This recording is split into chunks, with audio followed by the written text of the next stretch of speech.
anything else. We don't want to know. We're dedicated, yes, To our favorite shows. Oh, my tickets! Everybody loves Hippo Toad. Scary dog! Pearson and Blurnsville. Futurama. Good evening. You are listening to a Radulich and Broadcasting Premier Podcast TV Party Tonight. I'm your host, me, the mandated reporter, and frankly, I'm mortified, Mr. Mark Radulich. And our favorite show tonight is The Wonderful World of Mickey Mouse. Season 1, Part 2, or Season 1B, or more 10 shorts, or who pays attention to this stuff other than people who podcast. Joining me to discuss this next set of shorts, as she did with the first 10, from Honeysuckle Rose Creations, the master of all things four-legged and animated, Alexis Hejna. How do you do, madam? I love the minute you said it. His ears perked up, and she came into frame with her what remains of her favorite toy. This That came from a toy? That looks like a piece sort of like flooring or something. I think it was actually like a this was a silicone lighting diffuser from my old photography kit that I no longer use. I was so hoping you were going to say this came from silicone breasts, because that would have derailed the podcast, and I would have needed an hour to discuss how you got silicone breasts to play for dogs to play with. But no, that's not what that is. Yeah, no. I was selling some old photography equipment, including a lighting diffuser, and she kept stealing it out of the office.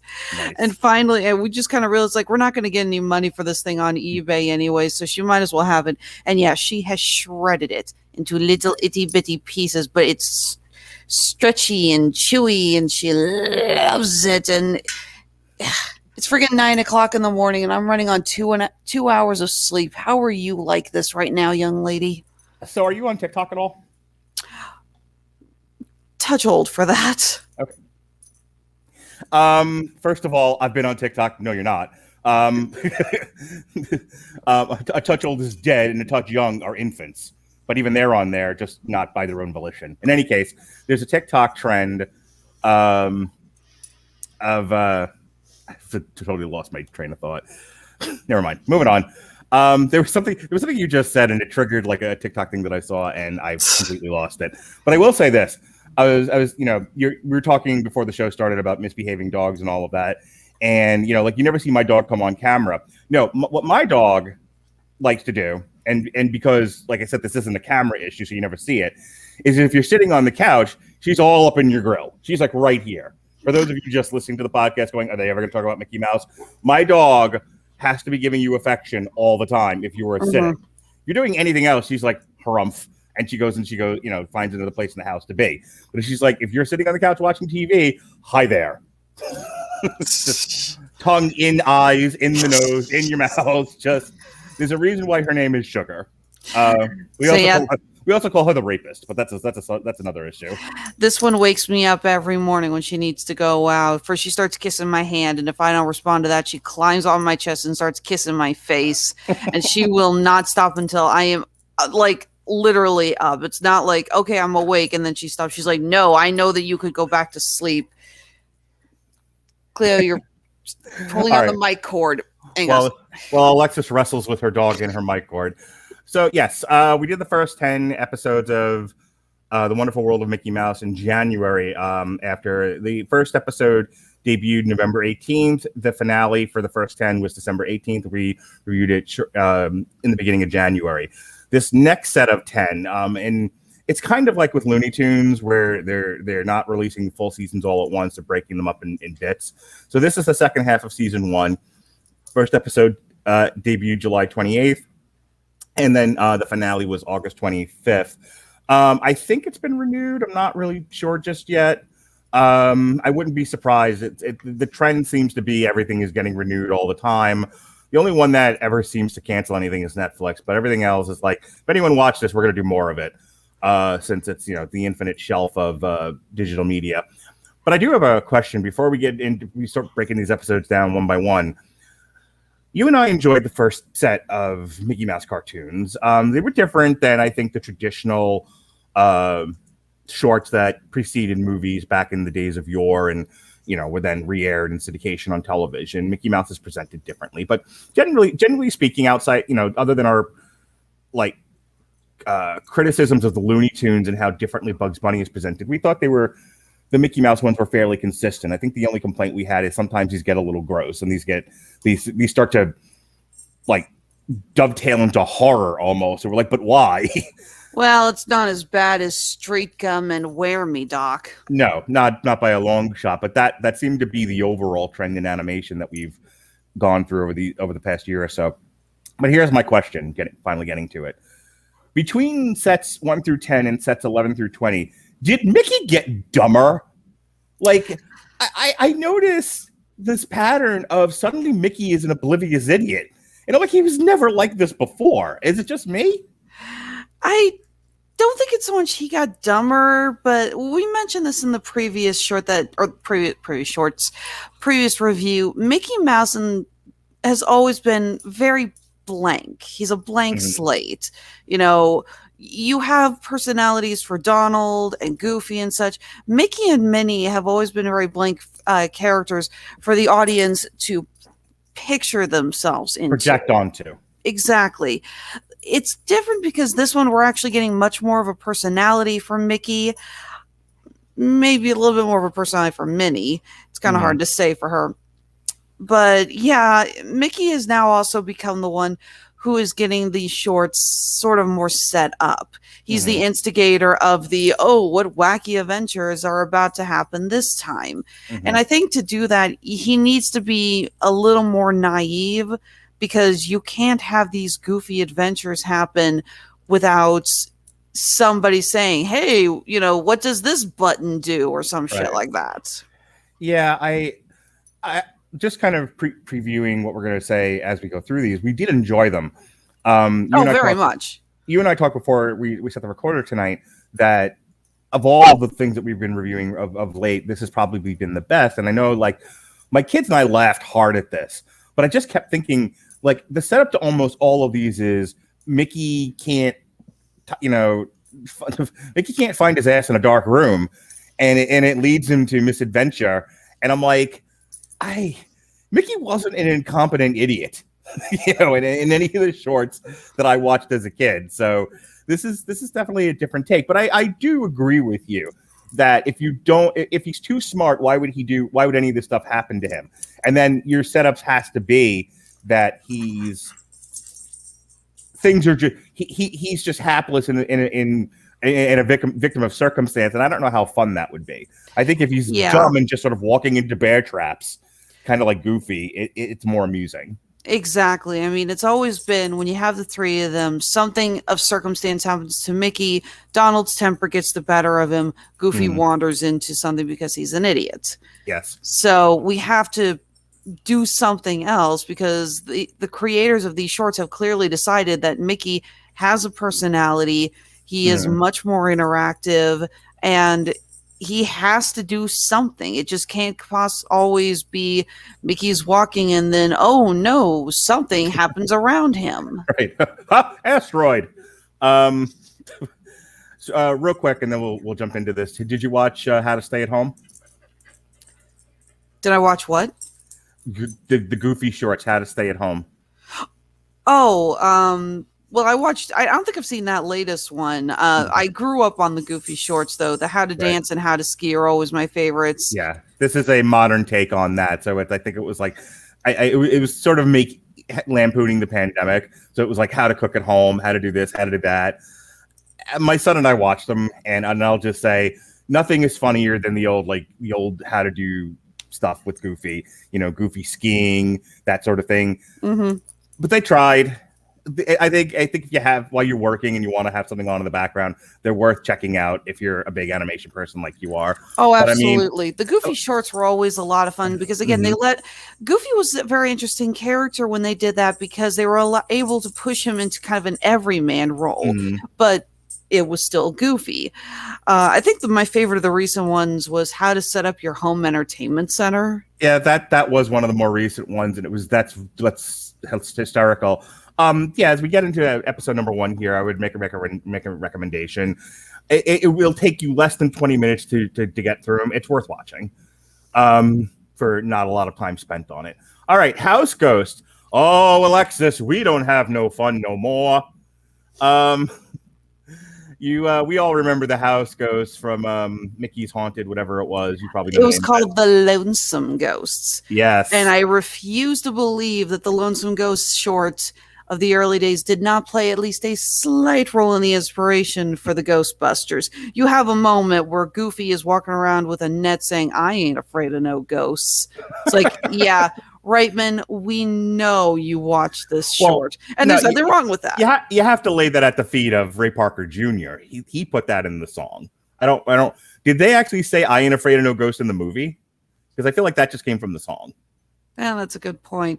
Either way, yeah, we get the trio, the Lonesome Ghost return. We have fun little homages to the skeleton dance and the Haunted Mansion ride when Mickey opens up the house and he sees the skeletons playing on themselves like the xylophone. You got the floating musical instruments, and you freaking get a moment where the ghosts are watching TV and the ring girl pops out of the screen. Yeah, my kids were like, "What is this?" And I'm like, it's going to take me too long to explain. Yeah, Andre was watching with me, and even he died laughing at that point.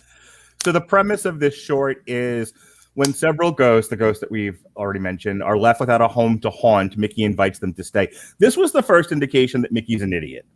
Because they're ghosts. And it was, you would almost have to have a complete absence of understanding of how ghosts work to come to the conclusion of, I must house them as they are now transient and we don't want Brazilian level poverty. Like, no, Mickey, they're ghosts. It's fine. Let them go. He's like, no, I'm infinitely helpful. It's like, ugh. This is what I mean by, like, you know, they really made him dumb. And then it's like, oh no, the ghosts are haunting him, hoisted by his own petard. Who would have thought? Well, part of the is also the development. The development. Mickey has always been the very helpful character. He's very kind. I mean, that's Disney. Disney would want that. And the idea is that Mickey just cannot fathom the idea of these poor ghosts being at home. You know, he's like, stay with me until you have a place. I just can't imagine you being without a home.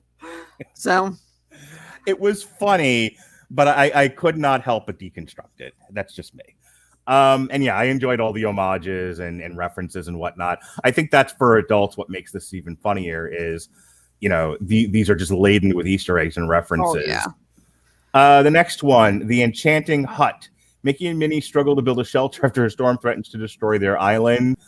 If I remember correctly, this is the old, every time they take a step forward, it's 2 steps back because something is stopping them. That was the gag over and over again. I do have to ask, I know I just went to Disney World, but obviously there were some rides and attractions that I didn't do. Was this a bit of the Enchanted Tiki Hut influence? I believe so. It's been a week or so since I've watched these, but I remember thinking, oh, they really are incorporating a lot of park stuff into these cartoons. Yeah, again, not a bad idea. And yeah, I was at Disney World for a week, but I did not sit through the Enchanted Tiki Room. So great place to take a nap. I'm just saying. That was what the Carousel of Progress was for. You have to have nap spots throughout the park. You can't just have them in one spot.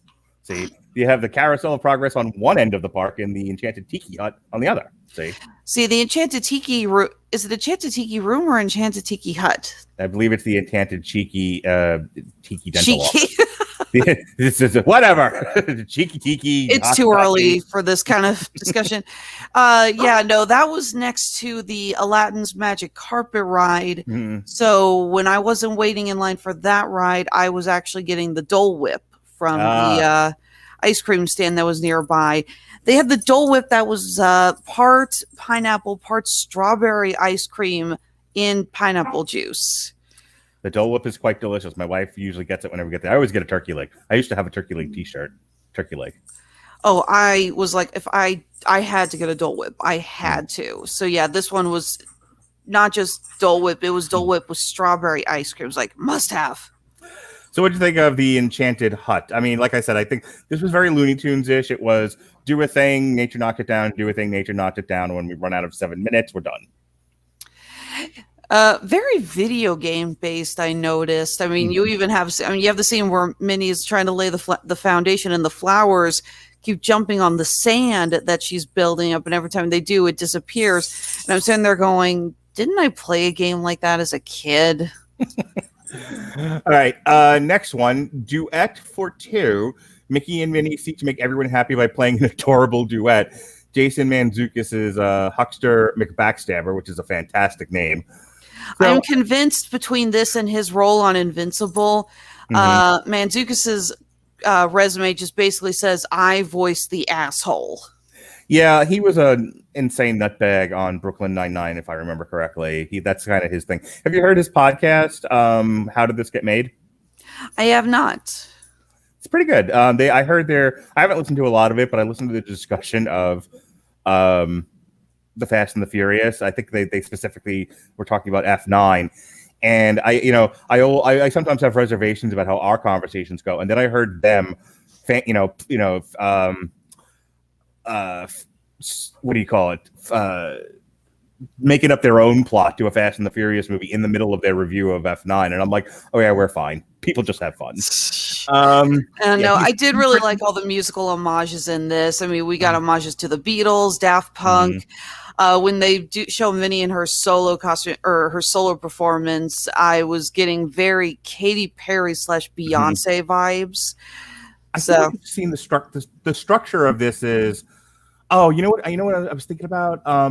They did a kind of bit with this in like Family Guy with Brian and Stewie, where they were red shirt, blue shirt. They come together, they're broken apart, they go solo, it doesn't work, they come back together again. But I feel like I've seen that in a few different places. Oh, this is a old storyline. There was nothing really new about the story arc. What was done for this was to do, first of all, it was the song, which was admittedly a very, very nice song. So whoever the music editor is for these shorts, bravo, it's very well done.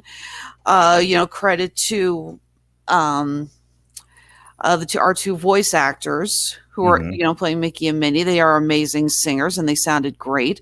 But I think, this was mostly just an excuse to have fun with the different music styles. Because when they signed the contract, which I love, it's like, well, we're not in it for the money. We just want to make people smile. Then sign the contract. I get rich and you make people smile. That we have them suddenly performing in so many different musical styles. We get a Beatles homage. I love the 80s techno bit where they're singing. The minute I watched, I was like, and I just found Mark's favorite spot there. You're not wrong. Yeah, I enjoyed this one. We talked about this with Animaniacs, that you can use cartoons like this to sort of lampoon modern culture, and I think that's kind of the way they should be used. And so there was maybe I'm wrong about this. You're more the historian than I am, but it doesn't feel like Disney ever took that tack. That was always more of a Looney Tunes thing, and now they are. And I think they're embracing it, and I think it's for the better. Yeah, again, I don't think there's anything wrong with a cartoon using a classic trope as long as they can bring something new and fresh to it. And seeing Mickey and Minnie and all these different music styles definitely was the new and fresh part. This is a story we've seen a million times. Don't lose. Well, I mean, actually, there is kind of something to it because Mickey and Minnie, it's usually don't lose sight of what's truly important. Right. And what's truly important is Mickey and Minnie's relationship and how much they love to perform together. But in this time, they do not lose sight of that. They're tricked by McBackstabber here. They never really lose that, and I thought that was kind of a creative take on it. This never turns into Mickey and Minnie suddenly become all about the money and forget the reason they started singing together in the first place. No, they never forget that. What's the Bible story where Mickey and Minnie did a version of this Bible story around Christmas. I thought you were about to say Mickey and Minnie in their Bible or something. In the Holy Book of Mouse. Yes. Dearly beloved. No, it's one of the Christmas specials that they did in CG, and it's right on the tip of my tongue. because my wife pointed it out to me because I didn't realize that it was even a Bible story. But it was one of these deals where they both sell something to get a present for the other, and they realize Gift of the Magi. The gift of thank you. Like, that's actually not a Bible story. That's just a classic story. Okay. Thank you. But yeah, it reminded me of their idyllic relationship in the Gift of the Magi. Mm-hmm. Where whatever else happens, whatever else is going on in the world, they love each other, and I'm glad. We've remarked with some of these revamps of old cartoons that they lose sight of what made these things appealing to people, and I'm glad they kept that element of Mickey and Minnie. They always love each other. Exactly. I mean, again, that's the thing, is that Mickey and Minnie, regardless of how much of a personality they're actually giving them in these new shorts, they are. Well, quit dropping your damn toy. They always come back to each other. Bird watching. Yeah. When Minnie's quest to photograph an elusive bird places Mickey in danger, she must save him. Okay, so this is another one where I was like, when did Mickey Mouse turn into Bugs Bunny and Bugs Bunny turn into Ren and Stimpy? What happened here? True, but this one I think had some of my favorite laughs. First of all, I love that when the fact that Minnie's bird watching book is filled with classic Disney characters. She's got a picture of Donald, Madame Upanova from Fantasia, Clara Cluck, the Aracunan bird from the Three Caballeros. She's got a friggin' picture in there. I just love the idea. It's like, I'm bird watching. Smile, Donald. Click. This had some really great jokes. You got Mickey climbing the tree, and he thinks he's at the top. Like, you're halfway there. And there's a second tree built into it. And I don't know why, but there's a delivery near the end when the mama bird is teaching the baby birds to fly. And Mickey just looks at the camera and he goes, I don't like where this is going. Something about that delivery slays me every single time. I swear to God, this was so Looney Tunes. Mm-hmm.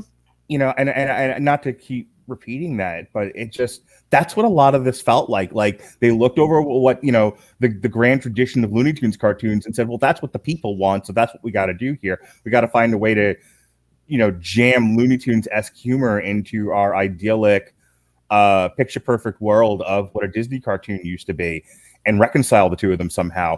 And amazingly, as an elevator pitch, like, that seems awful, but it works. And I laughed. It's like I said, when I think back to old Mickey Mouse cartoons, it didn't feel like a Mickey Mouse cartoon. It felt like a Looney Tunes, but I'm not going to get hung up on that. It was still funny, and I guess that's all that matters. Absolutely. God forgive me in my betrayal of Looney Tunes, but these shorts I think are actually 10 times funnier than the new Looney Tunes shorts that we've been reviewing on HBO Max. 100%. All right, Bellboys.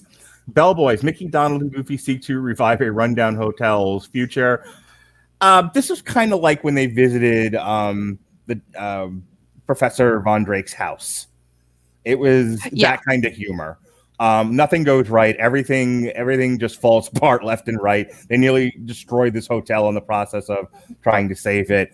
And somehow or other, it all worked out in the end. I laughed, I cried, I hurled. It was funny. I don't have much more to add to that. The slapstick in this is really great. I love the way they work with the characters. Please stop biting my arm, Cleo. That I love that Donald is trying to get gratuity for lifting the bags, and of course he gets the strong man's bag and he can't lift it up the stairs. The jokes with all they have in the kitchen is bread, and Goofy is making a massive thing. I mean, credit to the artist, the bread appetit, as we'll call it, where you see everything that he's made out of bread. I mean, he's got a freaking turkey made out of bread. And you can see the croissants for the wings and everything. It's like, okay, points. That's actually very creatively designed, and I really like that. Yeah, now that you're reminding me of some of what the actual bits were. Goofy and the bread was really funny because people are ordering room service and it was like, all we got is bread, but I got this. It's so funny. I've never. If you do the game where you have to, someone says something and then you have to come up with words, confident would not have been what I would have thought of for Goofy, but Goofy has it like almost like a sexy confidence here. Like I've got this. Don't worry about it. He doesn't come across as an incompetent boob as he has, the history. Well, he does when he has to make more bread, and he's suddenly sure. And then it's like 1 tablespoon, and it's literally a table that is a spoon. Right. But yeah, but going into it, like he's just like, yeah, calm down, I got this. Like Mickey and Goofy like traded places for a moment. It's funny to me. But yeah, I thought the bread thing was funny. All right. Not to mention, it was just also really hilarious to see Element, because it's a circus that's staying at the hotel, and it's really funny to see the elements of the circus suddenly being thrust into there. They're like, we need our beds to be extra bouncy because they're trapeze artists. We need like all these towels for our room because they're doing a water act. Again, I just thought it's very creative. This was a very creative one, and it's got brilliant slapstick, and I lose it every single time Donald starts falling through the multiple floors after carrying the strongman suitcase all the way upstairs. I laughed at that. It was actually reminding me of a meme that I've seen. Are you familiar with the band Rammstein, specifically the song Du Hast? It played like crazy when I was in high school. Yep. Okay. And of course you've seen the Aristocats. Of course. All right. So when they're doing Everybody Wants to Be a Cat and they're falling through every floor of the house. Have you seen the meme where somebody set that to Du Hast? I have not.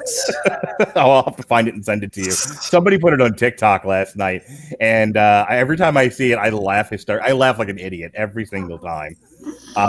There's just a picture, and the cats are all jamming out. They're just going through every line of the floor.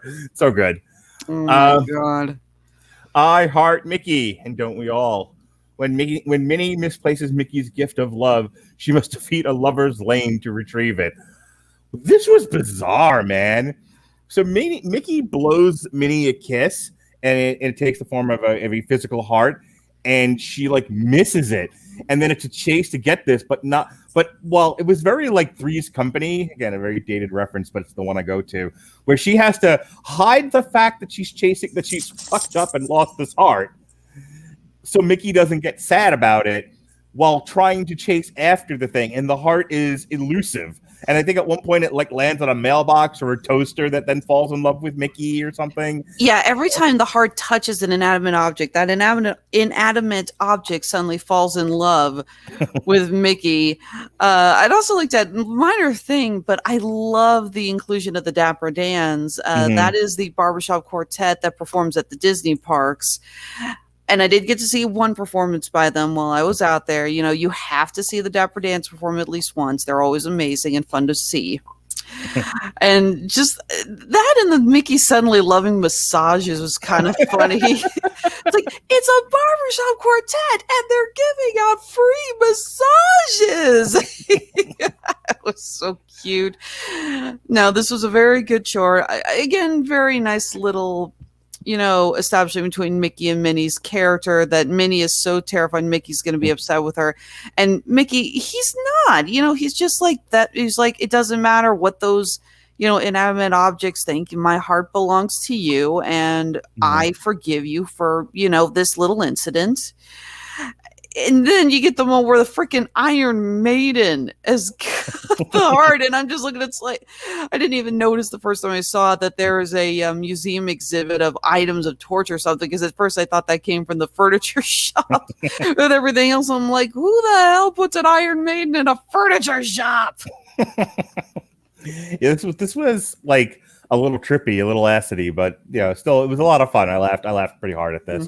Also, Minnie has always been presented, and we've talked about this before, but Minnie, and I think about, and again, you have to forgive me for my frame of reference. I had young kids at the time where Disney Junior was real hot, and there was a lot of, and their content was expanding left and right, and so there used to just be the Mickey Mouse, the Mickey Mouse Club, hot dog, diggity dog, and then that spun off Mickey's Boutique, where all she sells is bows. It's her and Daisy running a shop, and she's got her nieces, and we've talked about that before. But consistently, whether we're talking about the cartoon shorts of yesterday, or even how she's presented on Disney Junior, Minnie is always very prim and proper. Minnie is not stupid. Minnie is not an agent of chaos in any way. She is almost a symbol for like conservatism, and like, this is appropriate women behavior. And she's nuts in this episode. She's a fucking lunatic. I gotta say, also, it's really refreshing. We mentioned this in the prior review, the first shorts.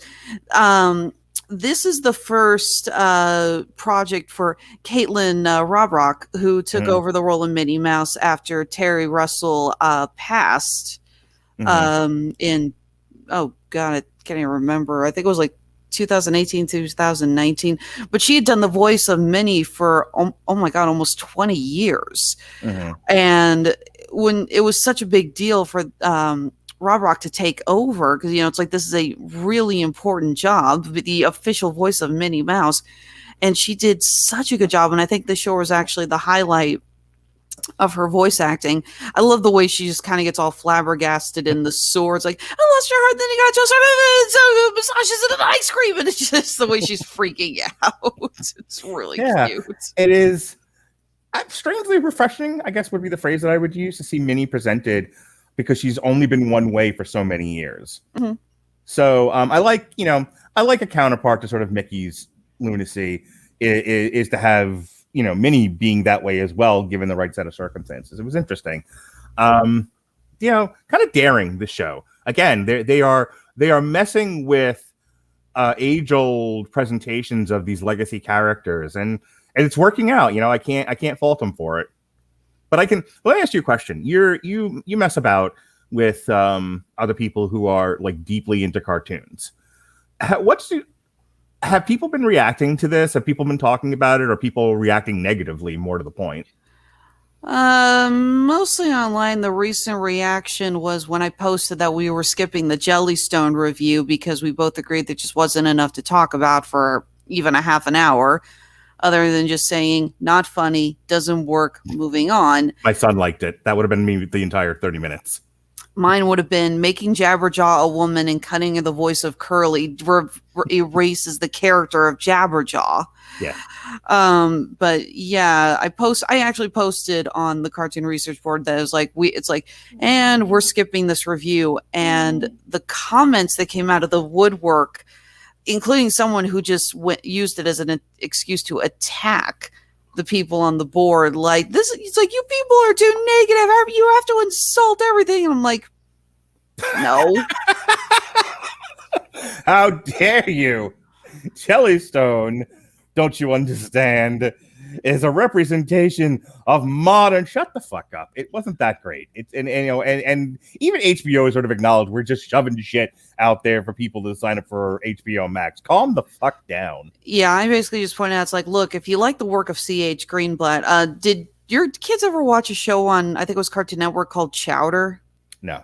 Okay, C.H. Greenblatt did that. He's been a story editor, writer, animator on several shows before. The guy's got talent, but Jellystone was very much so just a C.H. Greenblatt vehicle. And it's like, okay, you like his stuff, then you're going to love it. If you actually are going in wanting an homage to classic Hanna-Barbera characters, you're not going to like it. No. And look, I don't want to. The question was how people are reacting to this, but just to address this, and then we can move on. If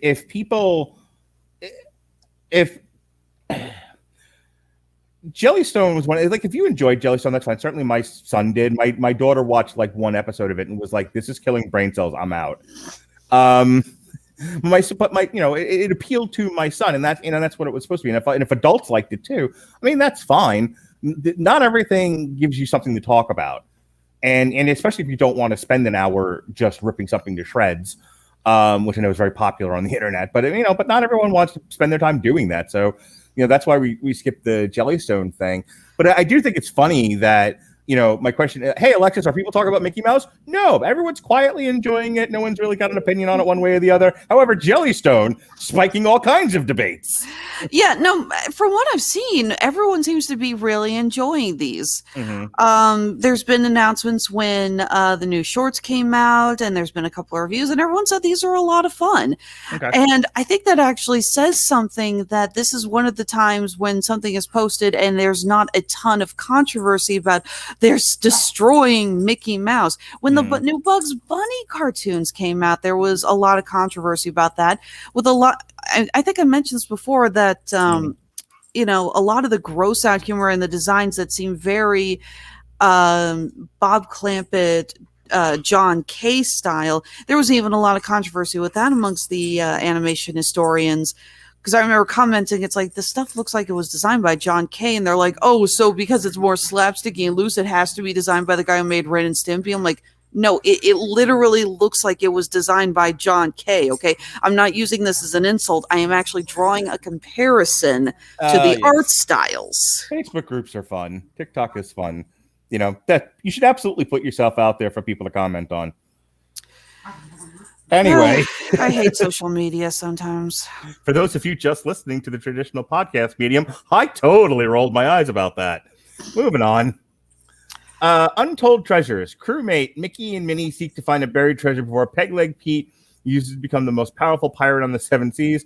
This episode features an appearance by the Pirate Skull from Pirates of the Caribbean.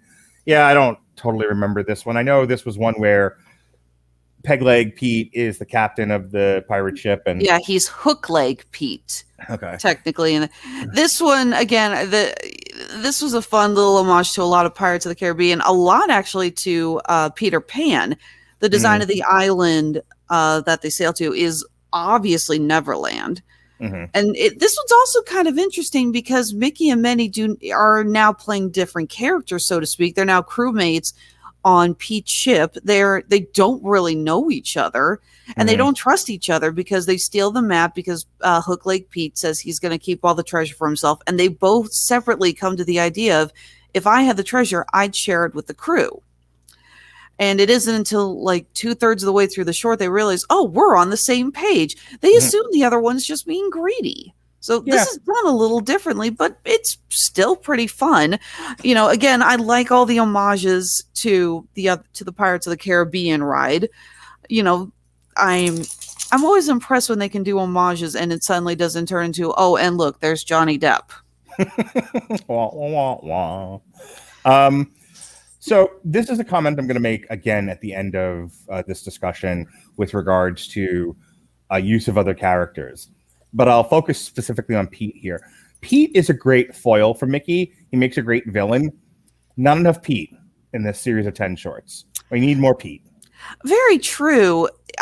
We talked on in the previous shorts with the I can't remember what the title of the episode is, but it's the Medieval Knights one. Yeah. For Mortimer. And we talked about how they brought in Mortimer Mouse, who was also a great foil for Mickey, how Pete wouldn't have worked in that. And Pete is a great character. He's a lot of fun. And Lord knows Jim Cummings, one of the voiceover gods currently working nowadays, does his voice terrifically. I would like to see more of the foils, and I would love to see more of Pete. We see a ton of him in the earlier Mickey shorts that came out both online and are available right now on Disney Plus. There's a really good one where Mortimer starts bullying Mickey, and Pete shows up and he's like, I saw what he did to you. That's my job. And it basically comes into like a boyfriend girlfriend kind of thing, you know, where Mickey suddenly is dealing with Mortimer being the worst, and he wants Pete to still feel like he's the bully. But Pete's like, I saw you with him. I saw what he did to you. Do you think he's a worse bully than me? It's so funny. So yes, again, these are very good shorts, but I would like to see if we brought in some more Pete on a couple of them. Oh no, somebody wants to give Jim Cummings more work. Heaven forbid.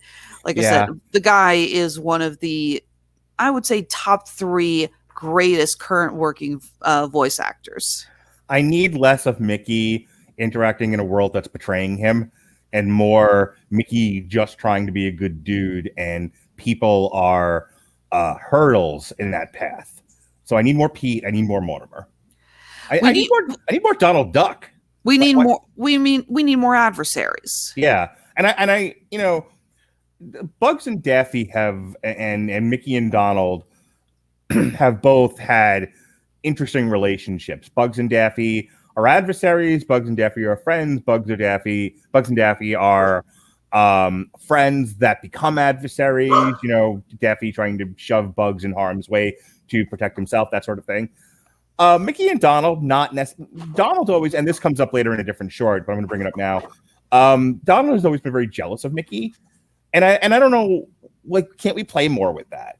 Can't we have more situations where Donald becomes sort of a adversary to Mickey because Mickey is getting preferential treatment for something because he's Mickey Mouse, and Donald's messing with him to try to get that love, that attention.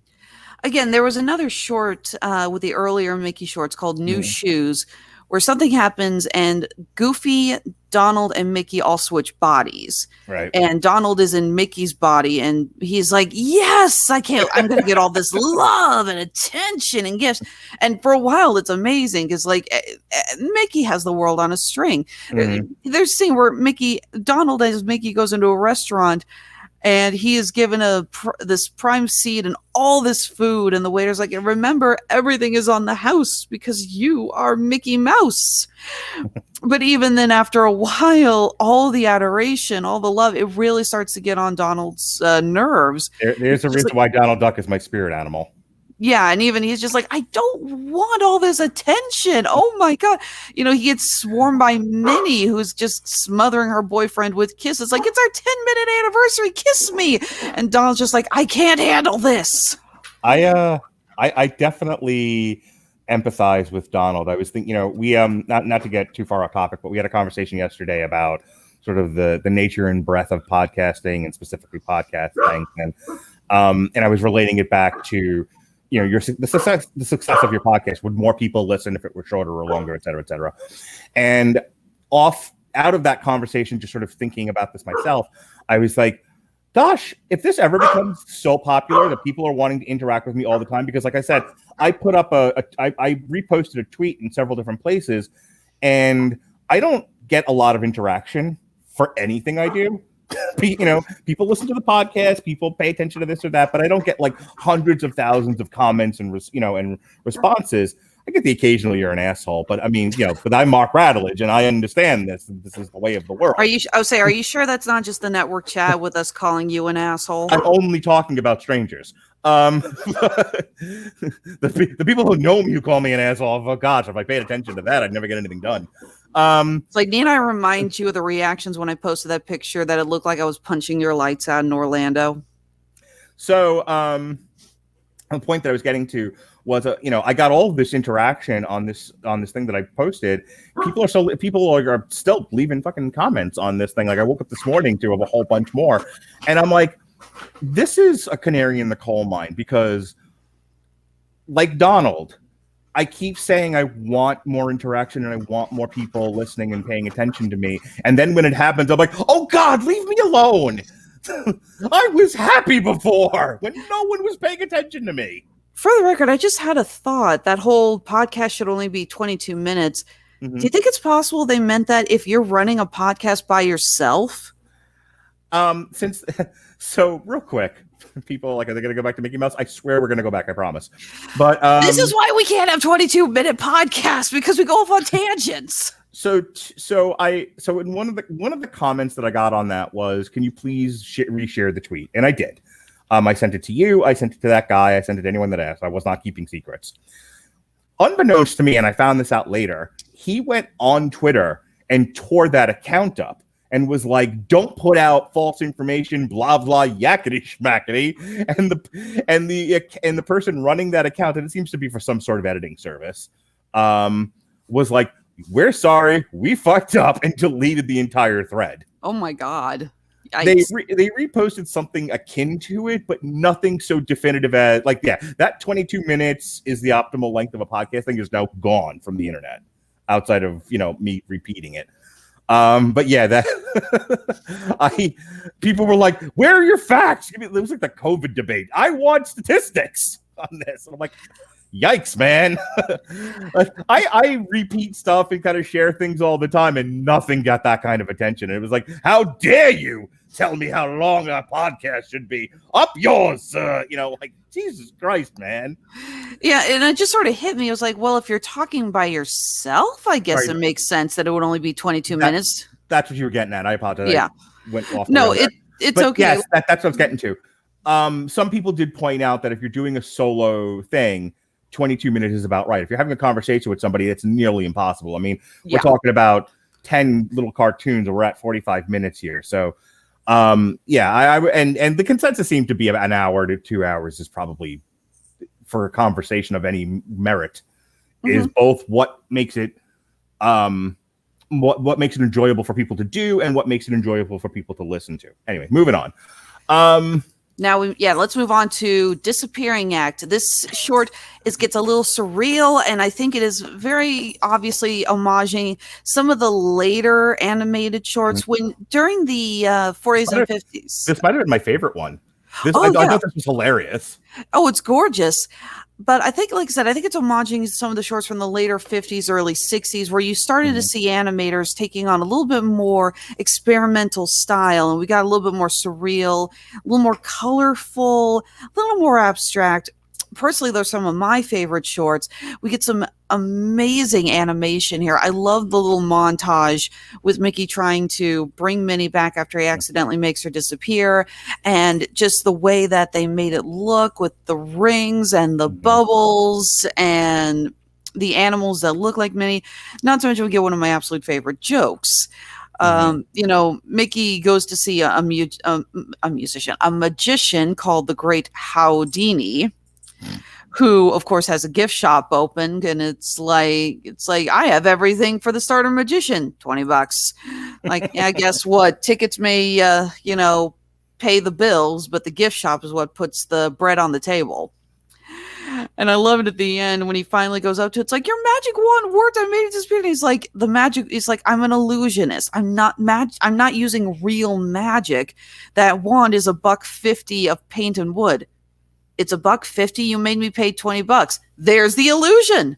And I laughed hard at that. Yeah. So this whole thing is Mickey does magic and he makes Minnie disappear, and now it's now he's trying to make her reappear, which I believe is the framework for a bunch of different cartoons here and there. Oh, again, this has been done before a million times, but it's done in such a fresh, unique way. Yeah. Not to mention, so laden with references. I'm just kind of reading off here. Minnie at one point is transformed into a rabbit similar to Fanny from Oswald the Lucky Rabbit, the fairy godmother from Cinderella, Jiminy Cricket and the Blue Fairy from Pinocchio, Flora, Fauna, and Merryweather from Sleeping Beauty, and Merlin from The Sword in the Stone all make cameo appearances. I know we've talked about this, but it bears repeating. I love the fact they're playing with the wider Disney universe. I love the fact that we have this Disney universe of film and animation. We have Marvel, we have DC. Let's throw it all in there. And hey, before we continue, just because I've been neglectful and haven't done this yet, I just want to remind people that Grammarly is one of our great sponsors here. And I'll tell you, they didn't need Grammarly to write these great shorts because these are pretty perfect. But Grammarly, in case you're writing something and it needs to be better, Grammarly's AI-powered products help people communicate more effectively. Grammarly helps you write mistake-free on Gmail, Facebook, Twitter, LinkedIn, and nearly anywhere else you write on the web. Grammarly corrects hundreds of grammar, punctuation, and spelling mistakes while also catching contextual errors, improving your vocabulary, and suggesting style improvements. To download Grammarly today, go to getgrammarly.com/W2M network. Again, that's getgrammarly.com/W2M network to download Grammarly for free. Okay, you've been patiently waiting for me to do all that so you can respond. Respond. What was the question? I don't know. It's like I don't think you asked me a question or anything before you suddenly went into our ad revenue there. Just keep up. I was talking about the greater use of the wider world of Mickey Mouse and all of it, Walt Disney and all of its IP, and how they incorporate it all into these cartoons. I thought you said whiter at first, and I was like, wait, what? That's a whole other podcast. Yeah, sorry. No, I agree. I love little Easter eggs, homages, cameo appearances.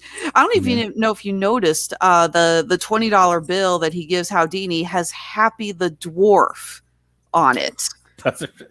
I'm sure I recognized it when I saw it, but you've reminded me of it. I didn't remember it. Yeah, no, this was a very funny short, very cute, very sweet. It's like just believe in yourself. The magic is in you. Again, been done a million times.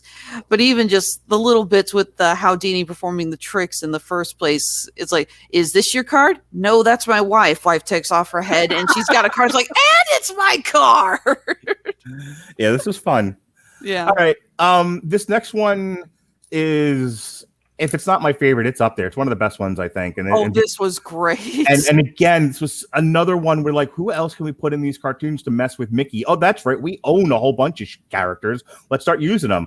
So this is Once Upon an Apple, and the whole thing is the Wicked Witch from Snow White is trying to be the fairest in the land, and I think the mirror tells him this time it's Mickey, and so she's trying to take out Mickey with the apple, and just dies every time.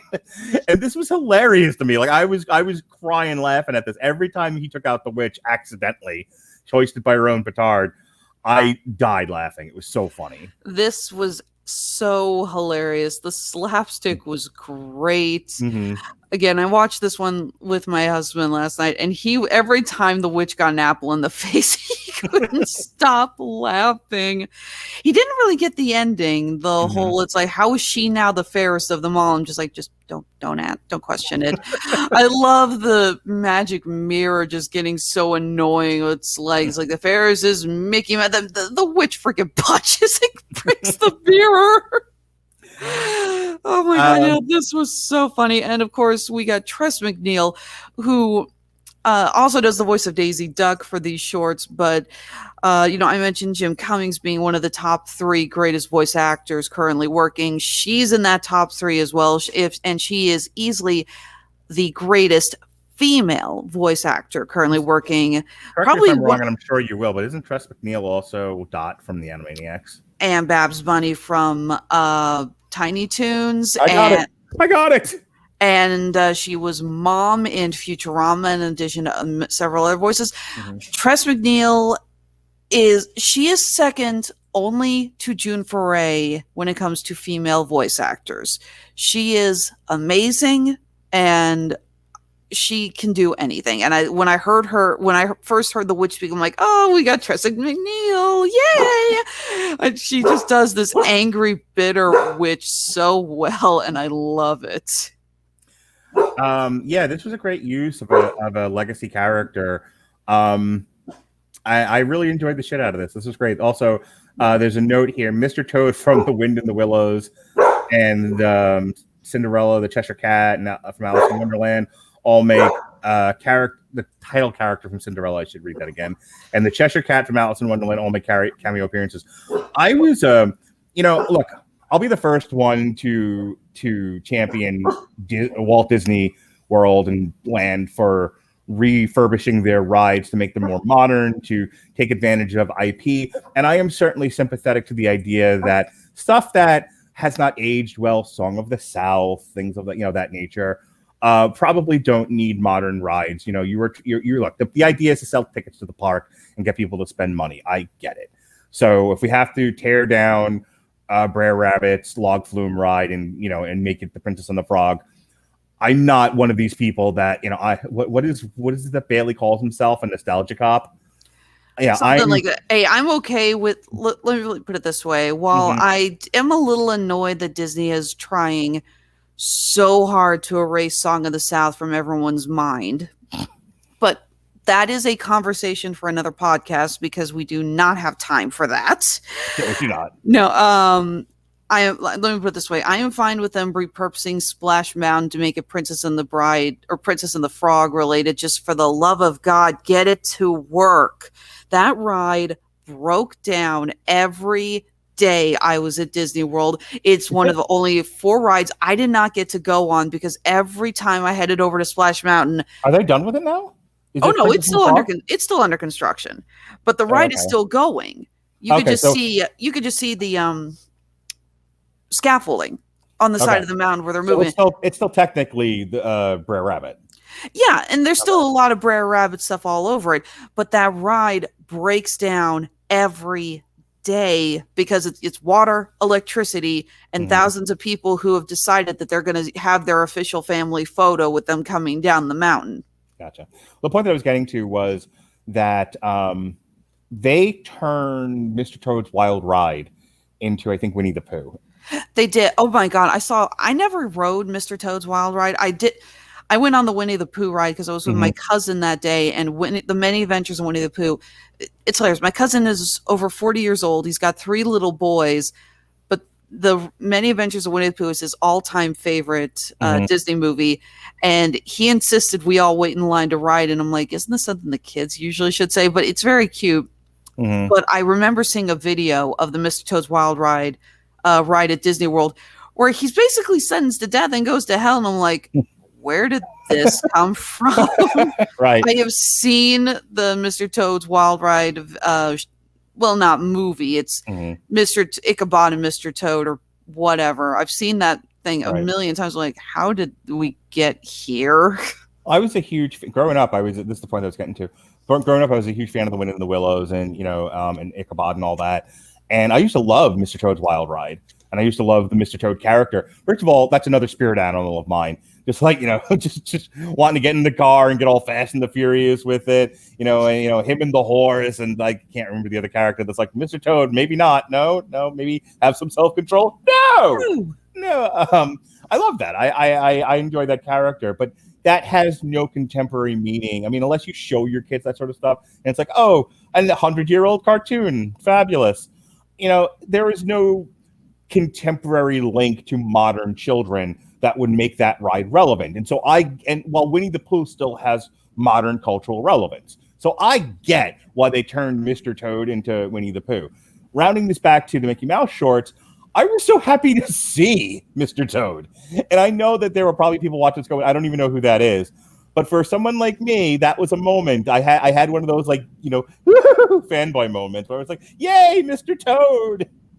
And it's just like a really short, stupid thing, but I was so happy it was there. I was appreciative of the animators for throwing a longtime legacy character like that in there for me. Just me. For the record, parents, if you have no idea what we're talking about, definitely read Wind in the Willows to your children. Classic story. Every kid should grow up hearing it. All right, and then finally, game night. This is it. This is Donald's big appearance. This is what I like to call somebody at Disney really likes Mario Party, but this is actually probably my favorite short out of all of these. So Mickey's friends are placed in jeopardy after he attempts to spice up their weekly game night. This kind of reminded me of the Big Bang Theory, where Raj, where they're like, oh no, it's another one of Raj's game nights, and it's like, oh, it's a murder mystery, and they're like, damn you, Raj. I don't know how much Big Bang Theory you watch, but on and off. It's kind of a double-edged sword, because while I did find it funny, majority of geeks, especially Comic-Con geeks, really hate Big Bang Theory because they feel that it was detrimental. Whereas me as a Comic-Con vendor says yes, but it also introduced a lot of aspects of geekdom to a wider audience. And through that, I think I got a lot more customers that way. So I will not name names because I do not want to hurt feelings, but I will tell you that there was a conversation that took place where me and another person were talking about the Big Bang Theory, and he was complaining that the Big Bang Theory is, something to the effect of nerd blackface, and he doesn't like it, and he feels like it's insulting. I'm pretty sure I know who. Let's move on. That. He did not use the term nerd blackface. That came from a different friend, but it's the kind of my go-to term now. So he, among a sea of men, mostly, were just angry at the show for its existence and its perceived slight against nerd culture, which then made me do an entire podcast with my wife defending it and lambasting all those people, including him. I'm not petty at all. No. Like I said, I can't hate on Big Bang Theory. Do you have any idea how many people would come up to came to Comic-Cons and then started buying my stuff because they were introduced to nerd culture through it? Sure. Look, I did my wife and I, who loved the show and saw it to the very end, defended it. Defended the show, defended its existence, and defended the idea that it was a slam against nerd culture, which neither of us believe that it is. So listen, you won't find a more staunch defender of the show than me, other than CBS that it made billions for. In any case, game night to finish this off was really funny, and I love the whole concept of this. Is it's like almost like a video game, and they're going through like different like trials and things. And yeah, Mario Party. It really does feel like Mickey Mouse has suddenly jumped into Mario Party. Okay, I've never played Mario Party. My son, now that you mention it, my son made that point. He was like, "Oh my God, this is Mario Party, but Mickey Mouse." And I'm like, "You're saying gibberish to me." But the thing I wanted to focus on, this will be the last point before we break for the evening, which I thought was great, was Mickey is hanging off a cliff by one hand, and Donald has a chance to save him, but Donald can also win the game, and Donald never wins in anything. He's a born loser. And I thought that was such a brilliant point to pick up on by the writers, that like Donald now has to have this internal moral struggle. Do I save my friend, or do I win the game and win for once in my life? And he has this like grand, almost Samwise holding the ring delusion of finally being a winner. It was just brilliant. And then he ultimately makes the right decision and saves Mickey. I died so hard that, yeah, in his grand illusion, we see him as in Steamboat Willie. He's now piloting. We see him suddenly in Fantasia, the Sorcerer's Apprentice, and we get the narration from Walt Disney that you see at various Disney parks. If you go into the museums where they talk about Disney's influences and his start, they always play this clip. It's like, I hope people never forget that it started with a mouse. It's one of the most iconic lines from Walt Disney talking about his creations. And they actually play it, but then it all ends. And then you hear, buy a duck. Oh my God, I lost it. I was crying from laughing so hard. I loved it. And I just love the end where Donald sacrifices himself so Mickey can win the game. It's like, it's me they want. And he is getting thrown around by pies. Oh, man. Again, this was so much fun. You know, it's interesting because we never actually see them really playing the game except for their first roles. We just see the interactions and how things start to spiral out of control. Right. So this is a very interesting short experimental wise that there's not a lot of dialogue. Yeah. You know, the progress, again, it's all done through a montage. But it's really enjoyable, and there's so many clever ideas. I love all the different aspects of the game they're playing, and you can identify. It's like you see them playing. Part of it is Chutes and Ladders. You could see what was the name of that old Through the Hole. Did you ever watch Through the Hole when it was on Fox? I knew of its existence, but I did not watch. Yeah, there's even a part where they're literally playing Through the Hole. Oh yeah, okay. So again, I thought that was very very creative. So yeah, we'll keep doing these as they put more out. We'll talk about them. We're also planning to do Chip and Dale Park Life, which I think is going to be interesting because apparently it's actually a French-made cartoon, and it's also all non-dialogue. So I'm excited to kind of sit down and watch that and talk about it. I haven't watched any of it yet. I haven't either. But I think it'll be one of those where we'll have, I think, an interesting conversation of how successful that was. We've got the first 10 shorts already reviewed and sitting in the can for people to check out if they want to, and that's at the W2M.net site. We're on any podcatcher that you have under W2M, wherever it is you found this. We'd love it if you subscribe to the podcast so that you get all the new episodes. You don't have to listen to them all. If you don't care about soccer, then please delete soccer from the max or to the max from it. But you want to hear Alexis and I talk about cartoons, and they'll all be there for you. We did this. We did the Three Caballeros. We've done Animaniacs. We've done Muppets Now. And we'll be doing Monsters at Work in the very near future and Doug Days, the aforementioned Chip and Dale Park Life. We did the first season of Green Eggs and Ham. We'll be doing the second season coming up soon. Second season of Animaniacs also coming up soon. So if you enjoyed this and you want to hear us talk more about cartoons, but you're not interested in anything the fuck else that we do, that's fine.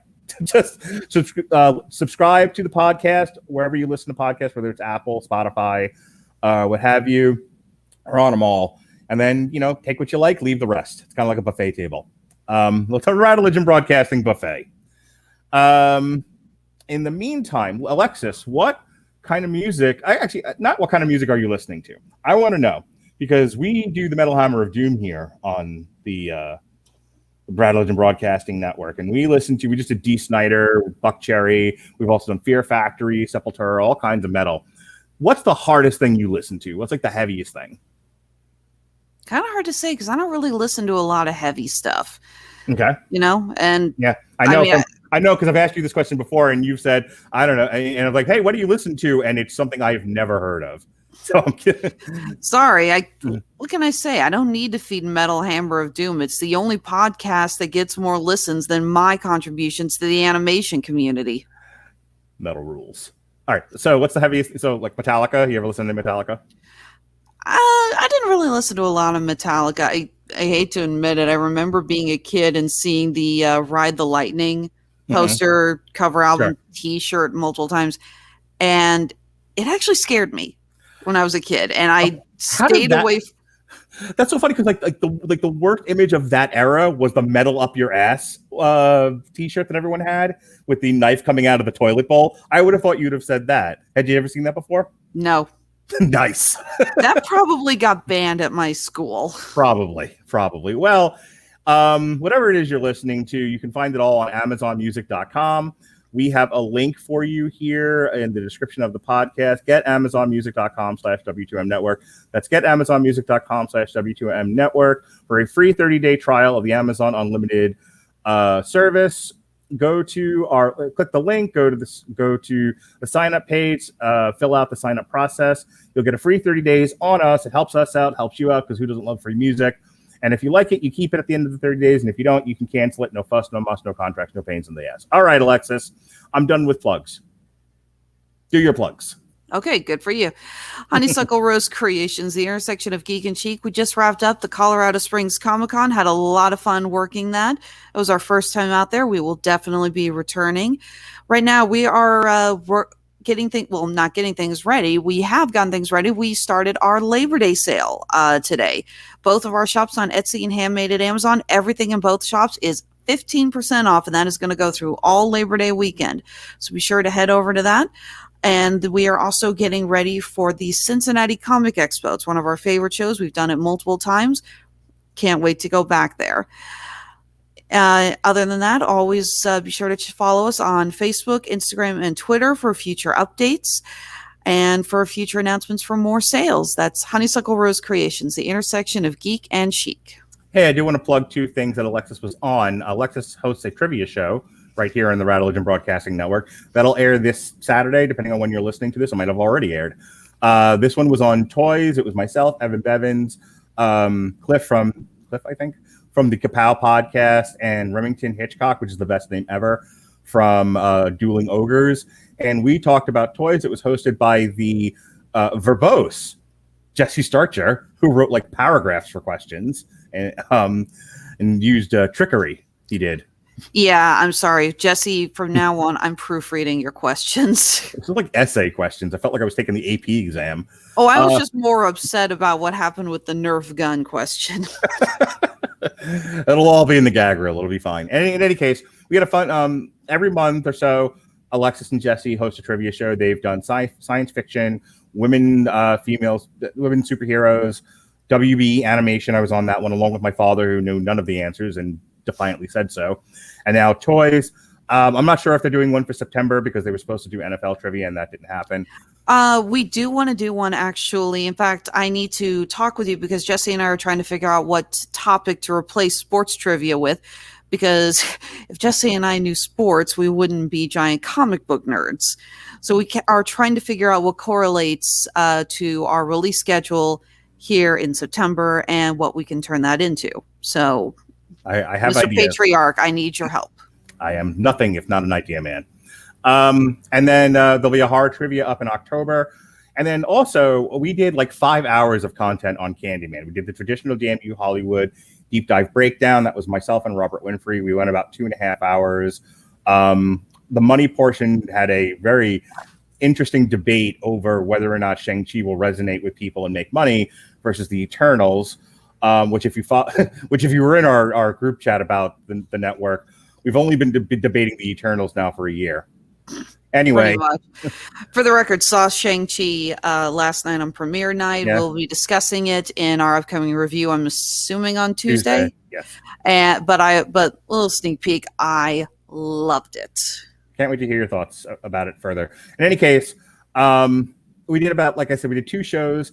The traditional deep dive breakdown for Candyman that went 2.5 hours. Got a lot of sociopolitical stuff to discuss about the movie, and that's why we broke it into 2 parts. And then a more traditional craft review, straight craft review, roundtable style with Alexis, Jason Teasley, Dorian Price, who works in film, the aforementioned Alexis Hejna, and it was moderated by Robert Winfrey, who, if you enjoyed his Everyone Loves a Bad Guy series, this was kind of like that, but better. He did an excellent job, and everybody did a great job of keeping the conversation moving and had very interesting things to say about the film craft. So if you're interested in Candyman stuff, there's 5 hours of audio for you to listen to. Have a good time. For the record, Mr. Dorian Price, who is a Kansas City-based filmmaker, this was his first time joining us. He's so terrified about how his audio sounded because he was trying something new with Bluetooth, but he does want to come back for future horror discussions. So, because horror films are his wheelhouse.